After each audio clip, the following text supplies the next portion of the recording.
में अंकित मतदाताओं के घर डोर टू डोर जाकर मतदाताओं के सत्यापन का कार्य गणना प्रशासन द्वारा कर रहे हैं। देश में 12 राज्यों में स्पेशल इंटेंसिव रिवीजन चल रहा है, यानी एसआईआर की प्रक्रिया चल रही है, जिसमें कि वोटर लिस्ट का शुद्धिकरण होना है। अब इसको लेकर जो खबरें आ रही हैं कि कई ऐसे बीएलओ हैं जो तनाव में या वर्क प्रेशर में सुसाइड कर चुके हैं। तो विपक्ष की तरफ से सवाल यह भी उठाया गया था कि इतने कम समय में इतने लोगों का जो वोटर रिवीजन है वो संभव नहीं है, इसके लिए वक्त बढ़ना चाहिए। और इलेक्शन कमीशन या सरकार सिर्फ 1 महीने में ही एसआईआर पूरा करने पर क्यों अड़ा हुआ है, यह लगातार सवाल विपक्ष की तरफ से उठाए जा रहे थे। और अब संसद का शीतकालीन सत्र शुरू हो चुका है और उम्मीद यह की जा रही है कि एसआईआर को लेकर संसद में हंगामा होगा। एसआईआर को लेकर विपक्ष क्यों लगातार सवाल उठा रहा है और सरकार की यदि बात करें तो वो क्यों लगातार इसे इलेक्शन कमीशन का अधिकार क्षेत्र बताकर खुद अपना पीछा छुड़ा रहा है। आज हम विश्लेषण में इसी पर चर्चा करेंगे। नमस्कार, मैं हूं Nagendra Bhati. Special intensive revision यानी एसआईआर देश के 12 राज्यों में किया जा रहा है, जिसमें कि वोटर लिस्ट का शुद्धिकरण किया जाएगा। और जब वोटर लिस्ट का शुद्धिकरण किया जाएगा तो इसमें सबसे ज्यादा जो मुखर होकर बात पूरी सरकार, एनडीए के सारे घटक दल कहते हैं, उनका दावा है कि वोटर लिस्ट में बोगस वोटर हैं और जो ज्यादातर देश के है ही नहीं, पड़ोसी देशों से आकर यहां वोट डाल रहे हैं, सरकार चुन रहे हैं।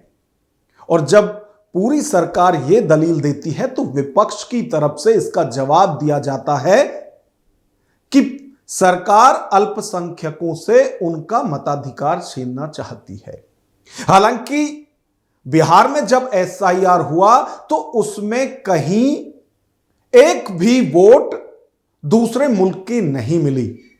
या सरकार की तरफ से या इलेक्शन कमीशन की तरफ से इसका कोई डाटा भी नहीं दिया गया, कोई सार्वजनिक नहीं किया गया। हालांकि जब सरकार की तरफ से यह दलील दी जाती है कि बांग्लादेशी रोहिंग्या यहां वोटर बनकर रह रहे हैं, तो विपक्ष की तरफ से लिस्ट मांगी जाती है कि भाई साहब, आपने बिहार में भी तो किया था, कितने बांग्लादेशी रोहिंग्या मिले, उनकी एक बार लिस्ट जारी कीजिए।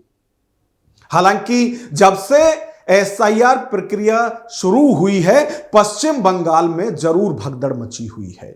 और पश्चिम बंगाल को लेकर बीजेपी के सांसद रवि किशन वो ये कह रहे हैं कि पश्चिम बंगाल में टीएमसी की तरफ से लगातार जो विरोध प्रदर्शन किया जा रहा है, सड़कों पर भी उतरा जा रहा है, ईंट से ईंट बजाने की बात ममता बनर्जी कर रही हैं, भारत हिलाने की बात वो कर रही हैं। इस सब के पीछे कारण यही है कि पश्चिम बंगाल में बड़ी तादाद में बोगस वोट बनी हुई है और शायद इसीलिए ममता दीदी डर रही हैं।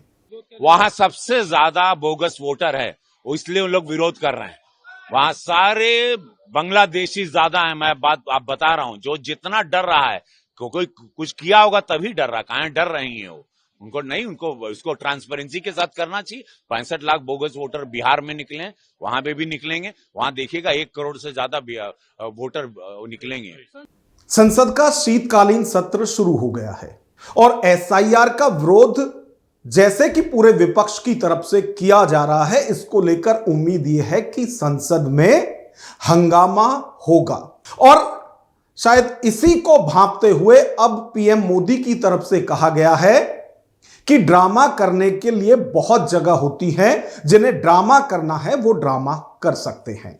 ड्रामा करने के लिए जगह बहुत होती है, जिसको करना है करते रहें।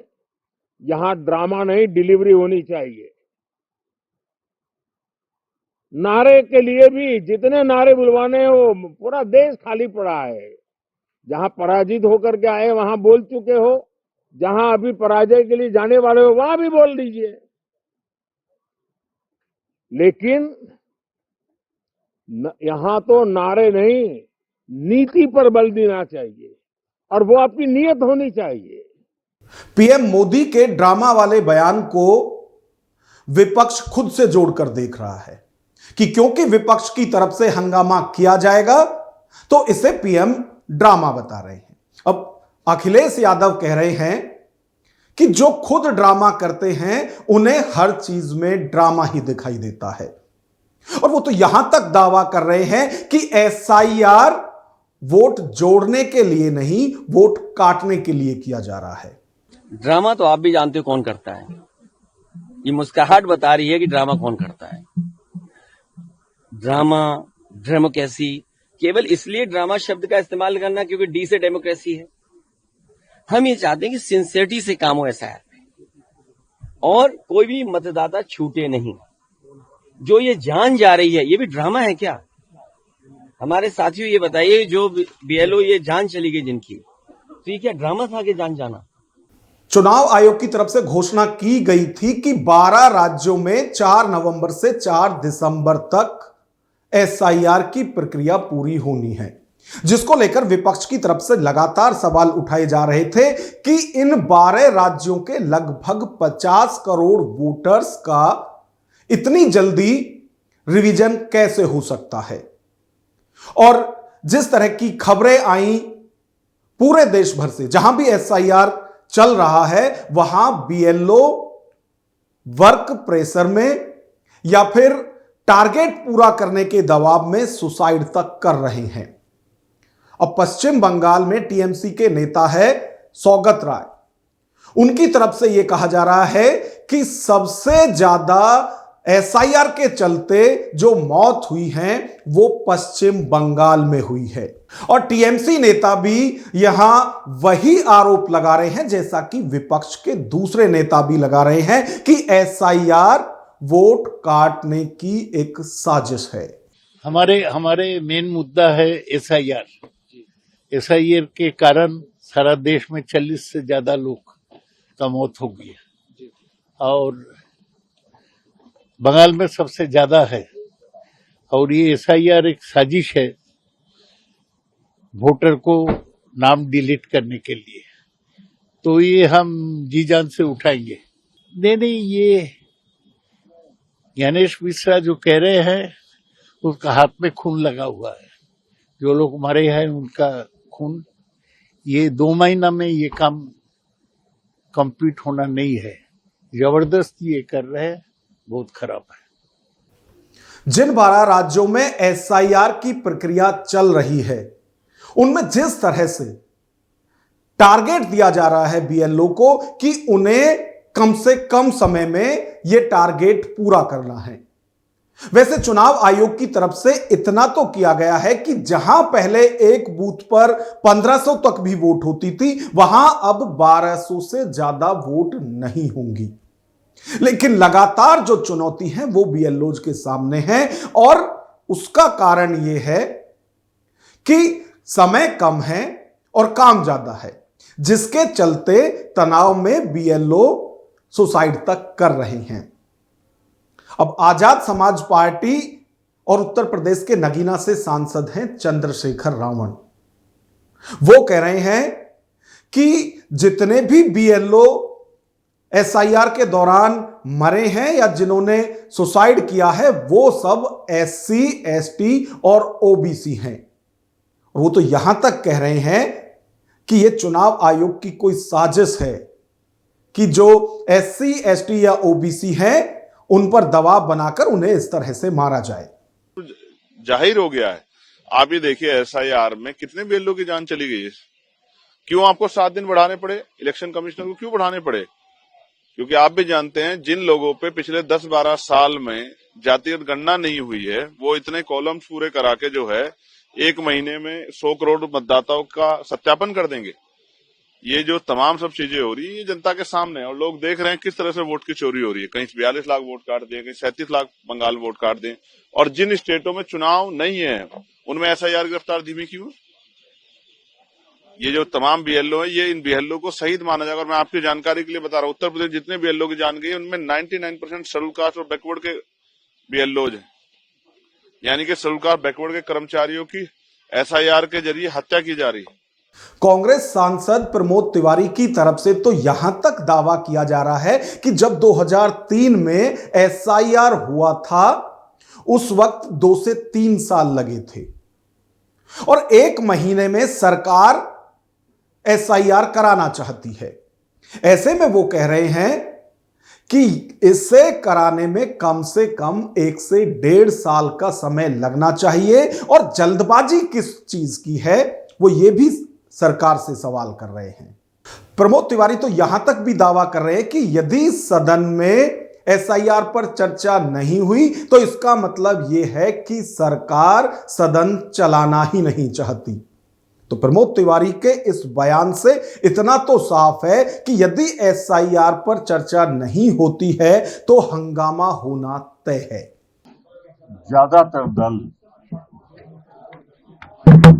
की एक राय है कि अगर एसआईआर पर चर्चा नहीं होती तो इसका मतलब सरकार सदन नहीं चलाना चाहिए।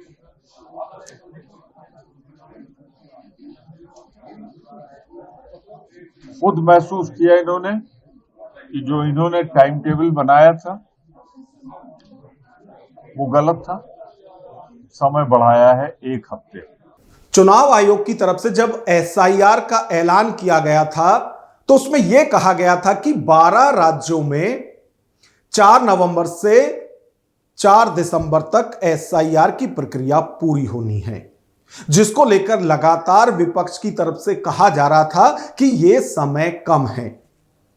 और जिस तरह से बीएलओ भी अंडर प्रेशर थे, उसके बाद अब चुनाव आयोग की तरफ से 1 सप्ताह और बढ़ा दिया गया है, यानी जो एसआईआर की अंतिम तिथि पहले 4 दिसंबर थी वो अब 11 दिसंबर है। तो यूपी और पश्चिम बंगाल सहित जिन 12 राज्यों में एसआईआर चल रहा है वहां अब 11 दिसंबर तक एसआईआर की प्रक्रिया चलेगी। बिहार में जिस तरह से वोट कटी और विपक्ष का दावा है कि ये सारी जो वोट हैं ये उन क्षेत्रों में काटी गई जहां पर कि विपक्ष की जो पार्टियां हैं वो मजबूत थी और कई तो ऐसी विधानसभा थी जहां बीजेपी को कभी जीत हासिल नहीं हुई, लेकिन इस बार वो वहां फतेह कर गए। अब चाहे अखिलेश यादव की बात करें, चाहे चंद्रशेखर रावण की बात करें, कांग्रेस की बात करें, बसपा की बात करें, सबकी तरफ से यही कहा जा रहा है कि एसआईआर वोट काटने के लिए एक साजिश है। विपक्ष को कमजोर करने के लिए बीजेपी और चुनाव आयोग मिलकर यह साजिश कर रहे हैं।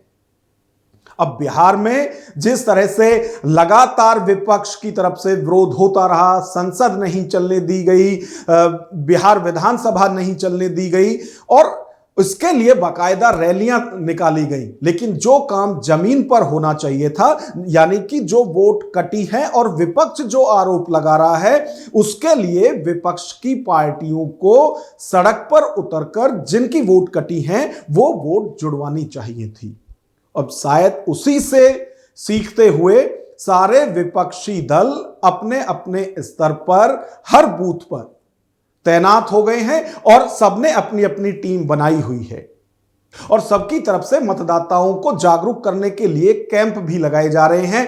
बीएसपी की तरफ से भी कई वीडियो ऐसी दिख रही हैं जिसमें कि कार्यकर्ता मतदाताओं को समझा रहे हैं कि एसआईआर में जो जटिलता है उसको किस किस तरह से दूर करना है। इसी तरह से समाजवादी पार्टी के नेताओं की तरफ से भी ई रिक्शा में बोर्ड लगाकर, माइक लगाकर जगह जगह ये मुनादी कराई जा रही है कि यदि मतदाताओं को कोई भी दिक्कत है तो वो उनसे संपर्क कर सकते हैं। और यदि चंद्रशेखर रावण की बात करें तो वो तो पहले ही कह चुके हैं कि हर बूथ पर उनके वोट रक्षक तैनात होंगे कि ना तो कोई बोगस वोट बने और ना ही कोई जरूरी वोट कटे। वैसे सियासी दलों की तरफ से ही जागरूकता अभियान नहीं चलाया जा रहा है कि एसआईआर में किसी की वोट बनने से छूट ना जाए या फिर कोई वोट कट ना जाए। इसके लिए बकायदा जिला प्रशासन की तरफ से भी मुनादी कराई जा रही है और जो डोर टू डोर कचरा उठाने वाली वैन है उसमें भी माइक लगाकर लगातार लोगों को जागरूक किया जा रहा है कि जो लोग अब तक एसआईआर का अपना फॉर्म भरकर जमा नहीं कर पाए हैं वो समय रहते हुए इसे जमा करा दें। तो सूचना भी लगातार दी जा रही है, अब तो वक्त भी बढ़ा दिया गया है, लेकिन इस सब के बीच संसद के शीतकालीन सत्र में यह माना जा रहा है कि एसआईआर को लेकर हंगामा होना निश्चित है। लेकिन जिस तरह से सियासी दल भी मुस्तैद हैं, प्रशासन की तरफ से भी यह कोशिश की जा रही है कि कोई मतदाता छूटे ना, इस सब के बावजूद भी बहुत से ऐसे लोग हैं जो छूट जाते हैं और जो बीएलओ को भी सबसे ज्यादा परेशानी का सामना करना पड़ रहा है उसमें खासतौर से ऐसे मतदाता हैं जिनके नाम वोटर लिस्ट में तो है लेकिन उनका कोई पता ही नहीं है, यानी जिस पते पर वो थे वहां अब वो मिल नहीं रहे हैं। तो इसके लिए भी बाकायदा प्रशासन की तरफ से एक मुहिम चलाई जा रही है जिसमें कि सभी सियासी दलों के नेताओं को बुलाया जा रहा है कि ये लिस्ट में ऐसे लोग हैं जिनका पता नहीं मिल रहा है लेकिन ये वोटर लिस्ट में नाम इनके हैं, तो उनसे भी सहायता ली जा रही है। लगातार प्रशासन की तरफ से भी ये कोशिश की जा रही है कि एसआईआर प्रक्रिया में कोई भी वोटर छूट ना जाए। अब इस सब पर हम आपकी राय जानना चाहते हैं कि जो हो हल्ला या हंगामा एसआईआर को लेकर हो रहा है वो कितना जायज है और इस पर आप अपनी क्या राय रखते हैं। नमस्कार।